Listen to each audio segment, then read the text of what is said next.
Hey Victory, I'm Pastor Amy and I serve here on the Next Gen team, and we have had an amazing summer with you. In the spring, we began praying about this summer and what was on God's heart for our families, and we heard Him say the word gather, to gather our families, to not put on a lot of events, but to create space and to gather our kids, our youth, our young adults, and our families. And we have done just that, and we have seen God do amazing things, from playdates in the park to reading in the carousel room to our creative camps to our camps at Camp Victory, all of the things. But we have really seen God move and really create a place of belonging. One of the highlights for us every summer is summer camp at Camp Victory. And this summer we took almost 200 campers and lots of leaders. But something that we say is that camp starts way before the day that we leave for camp.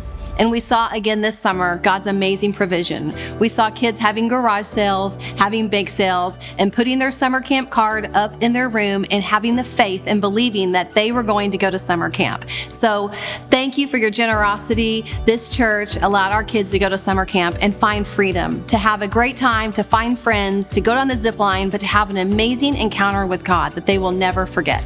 Hi Victory, I'm Pastor Morrow. I get to serve at Victory Youth. Every single summer at VY, we gather in community. We do our Victory Youth Camp and we do our Victory Youth Conference. Over 700 students who were at conference and 200 of those who had also gone to camp came and gathered, hung out with one another, got to know Jesus together. And we just can't wait to see what this summer of community, spending time together with one another, will do, just not only in the summer, but how can we take it to the fall and seeing what it does for the next generation coming up. Hey, my name is Pastor Joshua and I get to oversee our young adults. This summer, we have jumped into community with so many special opportunities. We've gone on float trips, we've gone to the movies, we've played volleyball, and in particular, we have jumped into small groups within our services.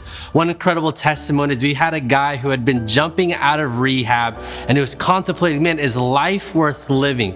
And he told me after a Thursday night, I love being here because I feel connected and that life is worth living from the relationships and community that I'm experiencing. So we want to encourage you and let you know that community is not just for the summer, but it's for every season.